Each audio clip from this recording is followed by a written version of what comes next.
What if I told you that every dollar in your pocket is caught in an invisible war that's been raging for 5,000 years, and that AI is about to end it forever? The most mind-bending thing I've researched this year just crystallized. Let's go down the rabbit hole. If you seek content like this, please like, reply, or subscribe to my feed. Money has three jobs: medium of exchange, helping you buy coffee; unit of account, pricing that coffee; and store of value, saving for tomorrow's coffee. Economics textbooks list these like they're best friends working together.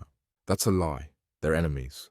Here's the war. Exchange wants money to move. Velocity adds economic activity. Storage wants money to sit still. Hoarding to personal security. Every monetary system in history is just a temporary truce in this war, and every truce eventually collapses. Think of money's history as 5 phases, each one a phase transition where the old rules literally stopped working. Phase 1, commodity money, gold coins. Phase 2, representative money, paper backed by gold. Phase 3, fiat money, paper backed by trust. Phase 4, crypto, math-backed tokens. Phase 5, we're entering Phase 5 right now. Each phase collapsed because of an internal tension it couldn't resolve. Commodity money, too heavy for global trade. Try shipping gold across the ocean for every transaction. Representative money. Governments couldn't resist printing more paper than gold existed. Bretton Woods died in 1971 when Nixon said, "No more gold redemptions." Fiat money, what we use now, no gold backing, just faith, legal mandate. Works until it doesn't. The 2% inflation target central banks treat as gospel. That's your savings losing half their value every 35 years. That's not a bug, it's a hidden tax. And it's real. Bitcoin tried to fix fiat's infinite money printer problem with absolute scarcity. Only 21 million coins, ever, enforced by math. Beautiful solution to the trust problem. But it created a new problem. When money always goes up in value, you never spend it. Velocity dies. Here's where it gets wild. Every monetary system assumes scarcity as the foundation of economic life. Money exists to ration scarce stuff among competing needs. But what happens when AI makes scarcity obsolete? My research suggests we're approaching radical abundance in 3 waves. Wave 1, happening now.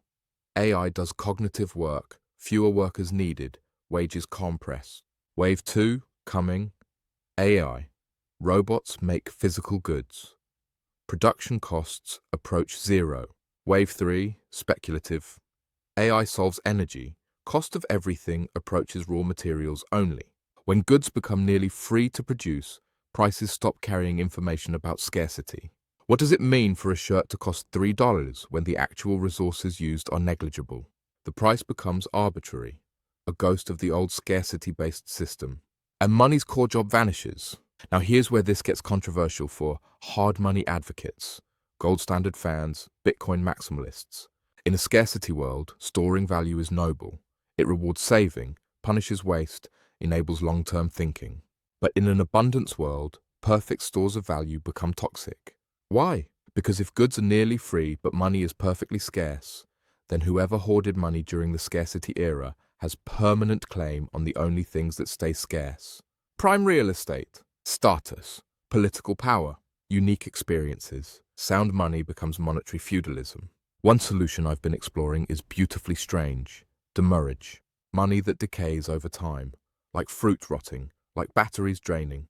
If your cash loses 1% value per month, you have massive incentive to spend it, invest it, circulate it, not hoard it. Velocity explodes. This isn't theoretical. In 1932, an Austrian town called Virgil issued labor certificates with built-in decay, needed a monthly stamp to maintain value. Results: money velocity, 14x the national currency. Unemployment, 30% near zero. Infrastructure, boom. Then the central bank panicked and shut it down. Why does demurrage matter more under AI abundance? Because the economic problem shifts from how do we make enough stuff to how do we ensure everyone can participate and access what exists? Money needs to flow, not accumulate. Demurrage ensures flow. Other wild architectures for post-scarcity money worth considering. Multi-layer currency, different money types for different functions, spending layer with high decay, savings layer with caps, contribution layer for scarce goods. Your AI agent manages the complexity for you. Contribution-based access. Forget money as tokens. Gate scarce resources, beachfront property, artisan goods, by verified contributions to collective well-being.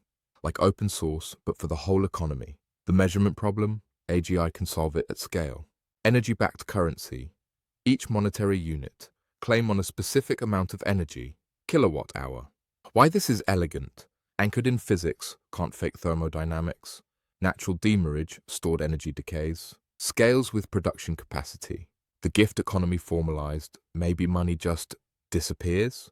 In families and friendships, things flow based on need and reciprocity, not explicit exchange. Limit, Dunbar's number, Yen 50 relationships. But if AGI can track contributions, needs for billions, money becomes obsolete. The deepest pattern I've noticed, money has been getting less material with each phase transition. Commodity, representative, fiat, crypto. Each step strips away physicality, leaving purer abstraction. The final phase might strip away tokens entirely, leaving only coordinated flow. You don't have money anymore. You have access. Participation.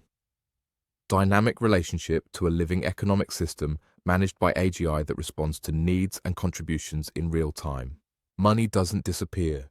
It dissolves into the intelligence that coordinates everything. Now, I know what you're thinking.